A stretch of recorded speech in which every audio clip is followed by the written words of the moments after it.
بسم الله الرحمن الرحيم الحمد لله رب العالمين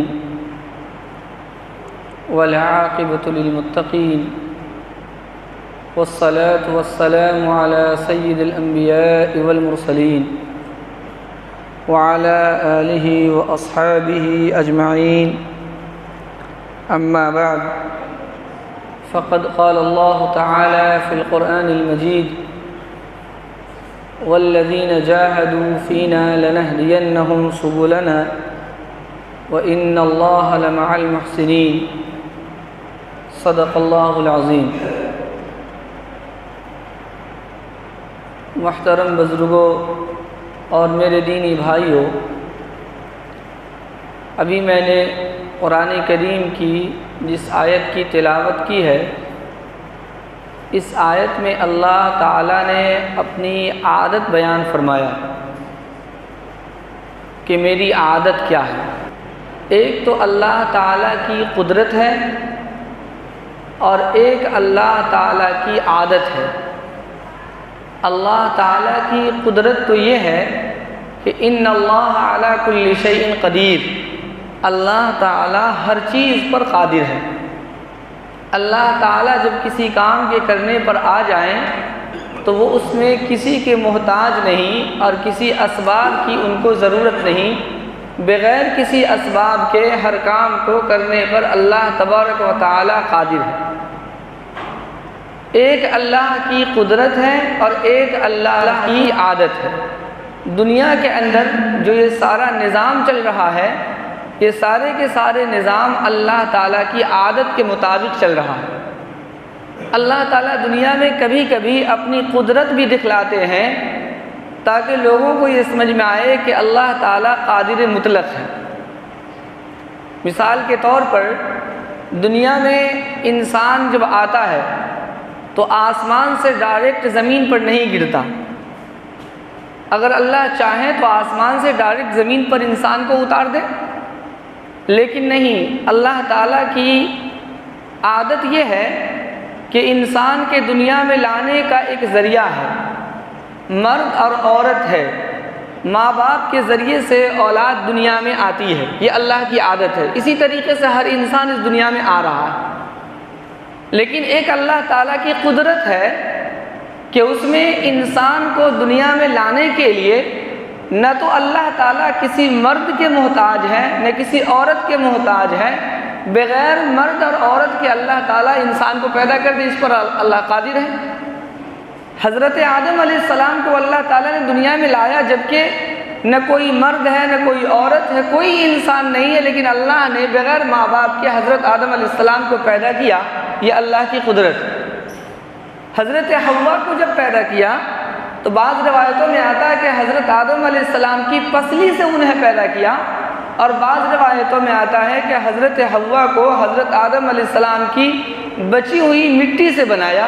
بہرحال حضرت حوا کو اگر اللہ تعالیٰ نے حضرت آدم کی پسلی سے نکالا تو دیکھیے، ایک عورت کو مرد کی پسلی سے نکالا، بغیر ماں کے بچے کو پیدا کر دیا، اس پر اللہ تعالیٰ قادر ہے۔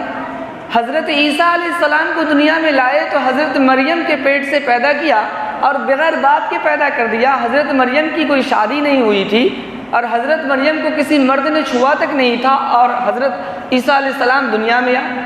تو اللہ کی قدرت یہ ہے کہ بغیر ماں باپ کے بچہ بھی پیدا کر سکتا ہے، بغیر باپ کے بھی بچہ پیدا کر سکتا ہے، بغیر ماں کے بھی بچہ پیدا کر سکتا ہے، یہ اللہ کی قدرت۔ اور اللہ کی عادت یہ ہے کہ جب دنیا میں کوئی انسان آتا ہے تو ماں باپ کے ذریعے سے، مرد عورت کے ذریعے سے انسان دنیا میں آتا ہے، یہ اللہ کا طریقہ ہے اور اللہ کی عادت ہے۔ اللہ تعالیٰ کی عادت یہ ہے، آپ دنیا کے اندر دیکھتے ہیں کہ جب کوئی سفر آپ کرتے ہیں تو چھوٹا سفر ہو یا بڑا سفر ہو، بڑا سفر ہوگا تو زیادہ وقت لگے گا، چھوٹا سفر ہوگا تو کم وقت لگے گا۔ آپ صلی اللہ علیہ وسلم کی زندگی کا ایک سفر یہ ہے کہ مکۃ المکرمہ سے آپ نے سدرۃ المنتہا تک کے سفر کیا، معراج کا سفر کیا، اور ایک سفر یہ ہے کہ آپ نے مکہ سے مدینہ کا سفر کیا، ہجرت کیا۔ مکہ سے مدینہ کا جو سفر ہے یہ تقریباً 400 کلومیٹر کا سفر ہے۔ اس سفر میں آپ صلی اللہ علیہ وسلم کو تقریباً 14 سے 15 دن لگے، اور معراج کے سفر پر جب گئے تو معراج کا سفر کتنا بڑا سفر ہے، اتنا لمبا اور اتنی لمبی مسافت کے لوگوں نے لکھا کہ اگر آدمی گھوڑے پر سوار ہو کر کے یا عام گاڑیوں پر سوار ہو کر کے اتنی بڑی مسافت طے کرنا چاہے تو تقریباً 50,000 سال اس کو لگ جائیں گے اتنی مسافت طے کرنے میں۔ لیکن آپ دیکھیے تو مکہ سے مدینہ جب ہجرت کرتے ہیں آپ صلی اللہ علیہ وسلم، جو 450 کلومیٹر کا سفر ہے، تو 14 سے 15 دن لگتے ہیں، اور مکہ سے جب سدرۃ المنتہا تک کا سفر کرتے ہیں، بیت المقدس جو مکہ سے سینکڑوں کلومیٹر دور، اور بیت المقدس سے سدرۃ المنتہا جو ہزاروں کلومیٹر دور، اتنا دور کا سفر کرتے ہیں، اور وقت کتنا لگتا ہے؟ ایک لمحہ میں آپ جاتے ہیں اور آتے ہیں، گھر کی زنجیر ہل رہی ہے، بستر سے اٹھ کر کے گئے تو وہ بستر ابھی گرم ہے، اور یہ سب کچھ دیکھ کر کے آپ چلے آئے، تو یہ اللہ کی قدرت ہے۔ یہ جو مکہ سے مدینہ کا سفر ہوا، یہ اللہ کی عادت ہے۔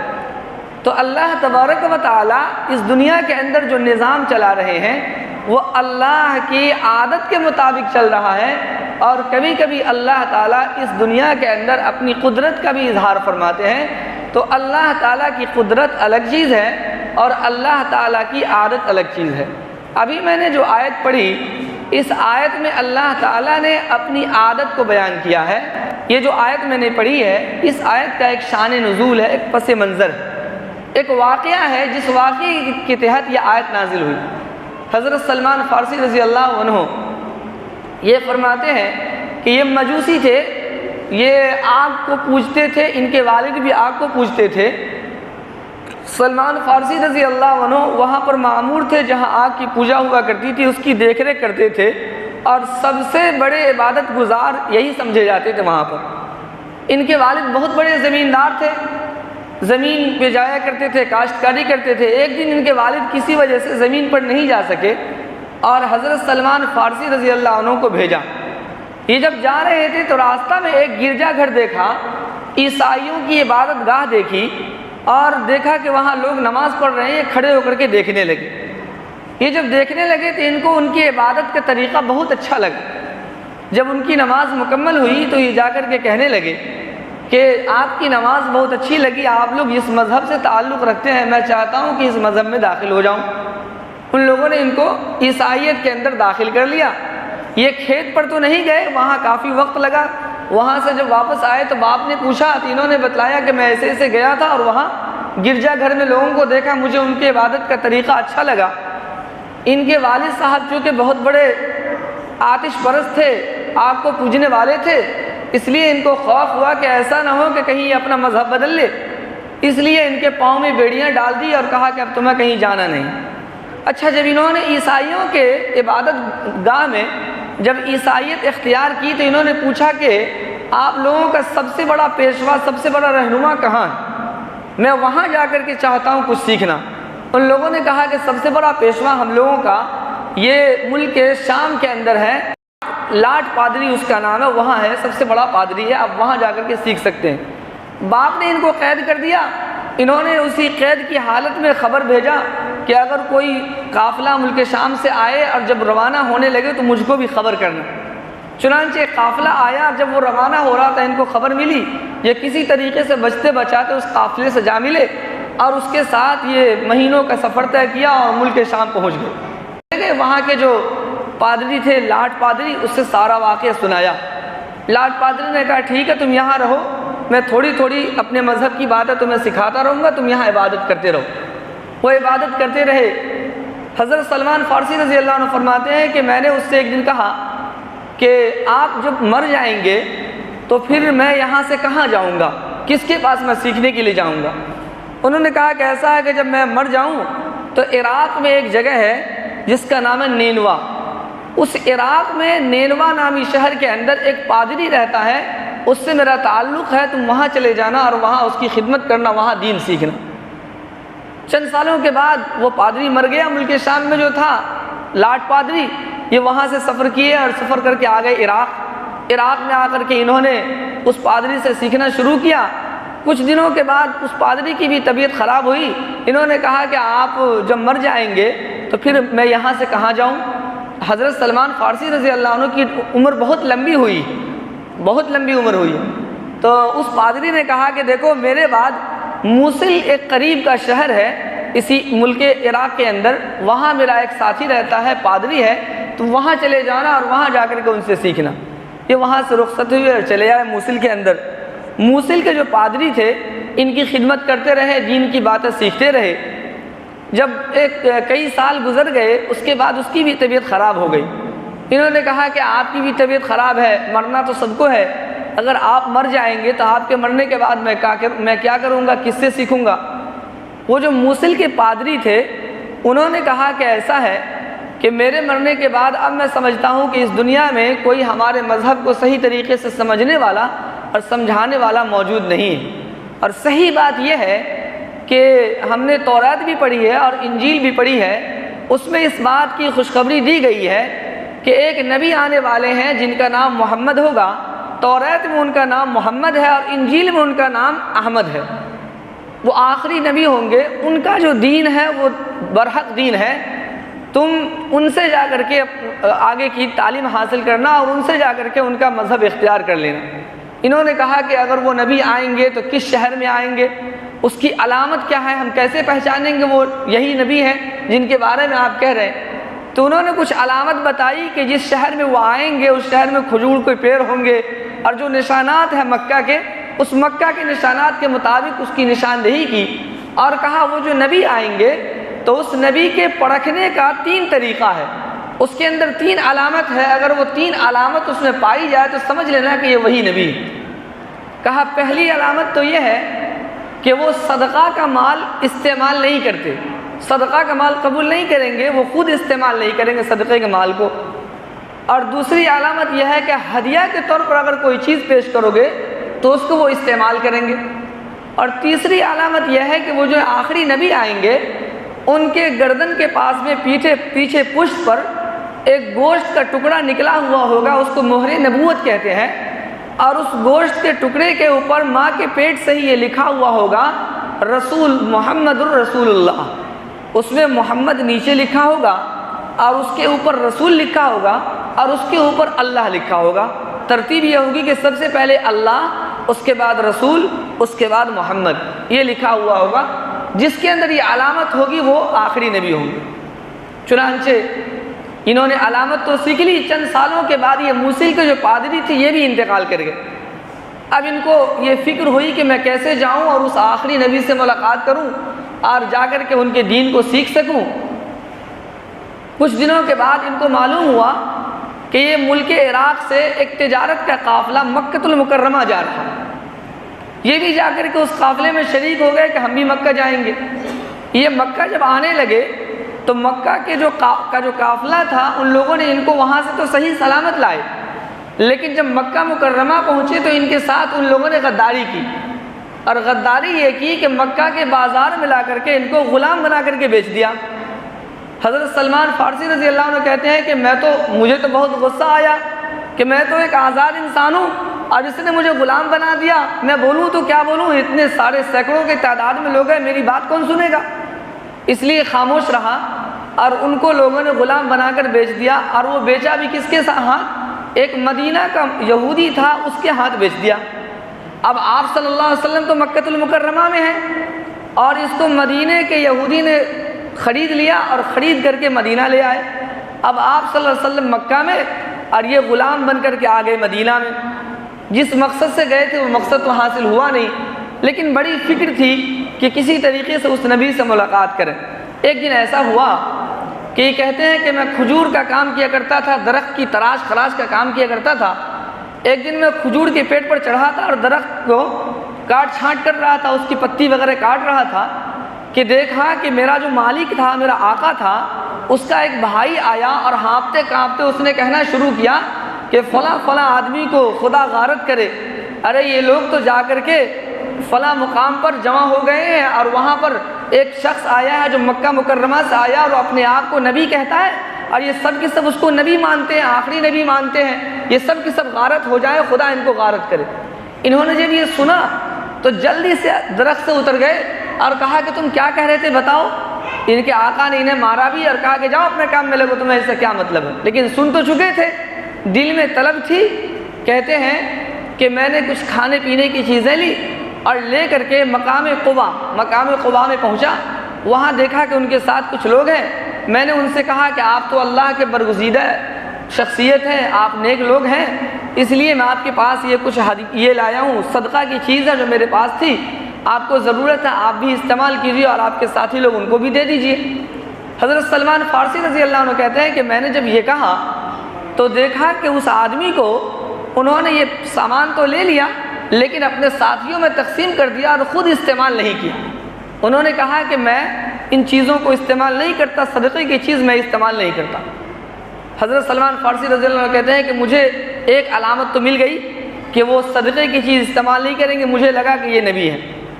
فرماتے ہیں کچھ دنوں کے بعد میں خود کچھ چیزیں لے لی اور ان کی خدمت میں گیا اور کہا کہ ایسا ہے کہ یہ مال جو ہے میرے پاس ہدیے کا مال ہے، آپ کو میں دینے کے لیے آیا ہوں، اس دن آپ نے میرا مال استعمال نہیں کیا، آج میں ہدیے کا مال لے کر کے آیا ہوں۔ فرماتے ہیں کہ انہوں نے لے لیا اور خود بھی استعمال کیا اور ساتھیوں کو بھی دیا۔ کہتے ہیں کہ دوسری علامت بھی مجھے مل گئی کہ یہ نبی ہے۔ اب تیسری علامت ان کے پشت کے پیچھے جو مہر نبوت ہے اس کو دیکھنا تھا، یہ میں کیسے دیکھوں، بہت مشکل تھا۔ لیکن ایک دن معلوم ہوا کہ مدینہ منورہ میں کسی کا انتقال ہوا ہے، اور مجھے معلوم ہوا کہ جب لوگ انتقال ہوتے ہیں تو لوگ آتے ہیں، جمع ہوتے ہیں، اس کو کفن دفن کا معاملہ ہوتا ہے۔ چنانچہ کہتے ہیں کہ میں جب گیا تو دیکھا کہ اس نبی کو اس آدمی کے اس میں موجود تھے، جنازے کے اندر موجود تھے، قبر ابھی تیار نہیں ہوئی تھی، تو میں نے دیکھا کہ وہ نیچے بیٹھ کر کے قبرستان میں اور لکڑی ہاتھ میں لے کر کے زمین کو کھرید رہے تھے اور کچھ سوچ رہے تھے۔ میں ان کے پیچھے آگے کر رہا تھا۔ آپ صلی اللہ علیہ وسلم کو اس بات کا احساس ہو گیا۔ آپ صلی اللہ علیہ وسلم نے کہا کہ کیا بات ہے، تم کیا آگے پیچھے کر رہے ہو؟ فرماتے ہیں کہ میں نے برجستہ کہہ دیا کہ میں نے سنا ہے کہ آپ نبی ہیں اور آپ کے پشت کے اوپر مہر نبوت میں دیکھنا چاہتا ہوں۔ آپ کے جسم پر تو ایک چادر تھی، آپ صلی اللہ علیہ وسلم نے وہ چادر کھسکا دی، انہوں نے مہر نبوت کو دیکھا اور اس کو بوسہ دیا اور کہا کہ میں آپ کے ہاتھ پر ایمان قبول کرنا چاہتا ہوں، میں نے علامت دیکھنی تھی وہ دیکھ لی، آپ مجھے مسلمان بنا لیجیے۔ چنانچہ وہاں پر ایمان قبول کر لیا، لیکن تھے تو ایک غلام، آپ صلی اللہ علیہ وسلم نے ان کو اس کے آقا سے خرید لیا، ان کو آزاد کر دیا۔ جب آپ صلی اللہ علیہ وسلم کے ہاتھ پر انہوں نے ایمان قبول کیا، اس وقت حضرت جبرائیل علیہ السلام یہ آیت لے کر آسمان سے آئے، وَالَّذِينَ جَاهَدُوا فِينَا لَنَهْدِيَنَّهُمْ سُبُلَنَا، جو لوگ اللہ کے راستے میں محنت کرتے ہیں، کوشش کرتے ہیں، ہم ان کو راستہ دکھلا دیتے ہیں۔ وَإِنَّ اللَّهَ لَمَعَ الْمُحْسِنِينَ، اور اللہ تعالیٰ اچھے کام کرنے والوں کے ساتھ ہوتا ہے۔ یہ آیت اس وقت نازل ہوئی اور یہ بتلایا گیا کہ جب کوئی بندہ محنت کرتا ہے، کوشش کرتا ہے تو اللہ اسے کامیابی ضرور عطا کرتا ہے۔ حضرت سلمان فارسی رضی اللہ عنہ جو آگ کو پوجنے والے تھے، وہاں سے وہ بھاگ کر کے ملک شام آئے، ملک شام سے عراق آئے، نینوا گئے، نینوا سے موصل گئے، موصل سے غلامی کو قبول کیا اور غلامی کو قبول کر کے مکہ اور مکہ سے مدینہ، اور پھر اتنی کوشش کی اور آپ صلی اللہ علیہ وسلم کی خدمت میں پہنچ گئے، اور بالآخر ان کو اللہ تعالیٰ نے وہ دولت دے دی جس دولت کے لیے وہ اتنا پریشان ہوئے۔ اس سے پتہ چلا کہ جب بھی کوئی بندہ اللہ کے راستے میں کوئی محنت کرتا ہے تو اللہ تعالیٰ اسے ضرور عطا فرماتا ہے۔ اور یہ اللہ کے راستے کے ساتھ خاص نہیں ہے، یہ آپ دنیا کے اندر بھی دیکھیں، اگر دنیا کے معاملے میں بھی اگر کوئی انسان محنت کرتا ہے تو اسے کامیابی ضرور ملتی ہے۔ یہ ایک ضابطہ ہے، بغیر محنت کے کامیابی نہیں ملتی۔ جب تک انسان محنت نہیں کرتا، چاہے دنیا کا معاملہ ہو یا دین کا معاملہ ہو، بغیر محنت کی کامیابی نہیں ملتی۔ اس لیے اگر کوئی دنیا میں کامیاب ہونا چاہتا ہے تو اسے دنیا کے اندر محنت کرنی پڑے گی، آخرت کے اندر کامیابی چاہتا تو آخرت کے معاملے میں محنت کرنی پڑے گی۔ آپ دیکھیے ایک آدمی ہے، وہ صبح سویرے اٹھتا ہے اور اس کو آفس جانا ہوتا ہے، وہ آفس جاتا ہے بڑی مشقت کے ساتھ، سردی ہو، گرمی ہو، برسات ہو، وہ محنت مشقت کرتا ہے، اس کا جی نہیں چاہتا کہ میں اٹھوں، اس کا جی نہیں چاہتا کہ میں جاؤں، لیکن پھر بھی سوچتا ہے کہ اگر نہیں جاؤں گا تو کماؤں گا کیسے۔ یہ پیسے کی محبت کی وجہ سے وہ مجاہدہ کرتا ہے، وہ محنت کرتا ہے اور چلا جاتا ہے۔ آپ اس آدمی سے کہیے کہ بھائی ایسا ہے، تم اپنی نوکری میں بڑی محنت کرتے ہو، مشقت کرتے ہو، تمہارے آفس کے اندر میری جان پہچان ہے، کہو تو تمہاری نوکری ختم کرا دوں، تمہاری نوکری ختم کر دوں۔ وہ آپ سے کہے گا کہ نہیں بھائی بڑی محنت سے نوکری ملی ہے، اس کو بھی تم ختم کر رہے ہو۔ کیوں نوکری ختم کرانا نہیں چاہتا؟ کیونکہ اس نوکری اور اس محنت کے نتیجے میں اس کو جو پیسہ مل رہا اس پیسے سے محبت، اس محبت کی وجہ سے یہ سارے جتن کرنے کو تیار ہے۔ ایک ماں اپنے بچے کو سردی کے موسم میں جب دیکھتی ہے کہ میرا بچہ پیشاب کر چکا ہے، بستر گیلا ہو چکا ہے، تو اپنے بچے کو اٹھتی ہے اس سردی کے موسم میں اور اس کے کپڑے بدلتی ہے اور خود گیلے بستر پر سو جاتی ہے۔ یہ محنت مشقت اس لیے کرتی ہے کہ وہ سمجھتی ہے کہ اگر یہ کام نہیں کروں گی تو میرا بچہ بیمار پڑ جائے گا۔ بچے کی محبت میں یہ سب کچھ وہ کر رہی ہے۔ انسان دنیا کے اندر جب بھی کوئی محنت مشقت کرتا ہے تو اس کے پیچھے محبت ہوتی ہے، الفت ہوتی ہے۔ اور اگر انسان کے دل میں یہی محبت، یہی الفت دین سے ہو جائے تو انشاءاللہ اس کے لیے نماز میں آنا اور روزہ رکھنا، صدقہ خیرات کرنا اور دین کا کوئی بھی کام کرنا اس کے لیے مشکل نہیں رہے گا۔ اس لیے اس آیت کریمہ میں یہ پیغام دیا گیا کہ حضرت سلمان فارسی رضی اللہ عنہ نے جس طرح سے دین سے محبت کی تو ہر محنت کی، ہر کوشش کی اور اللہ تعالیٰ نے بالآخر ان کو کامیابی دی۔ تو قرآن کریم کا وعدہ ہے دنیا میں کوئی بھی بندہ اگر محنت کرے گا، مشقت کرے گا دین کے معاملے میں تو اللہ تعالیٰ اسے ضرور اپنا راستہ دکھلائے گا۔ ضرورت ہے کہ ہم اللہ کے معاملے میں اور دین کے معاملے میں محنت کریں، کوشش کریں، اللہ کامیابی دینے کے لیے تیار ہے۔ اللہ تبارک و تعالیٰ ہم سب کو کہنے سننے سے زیادہ عمل کی توفیق عطا فرمائے۔ وآخر دعوانا الحمدللہ رب العالمین۔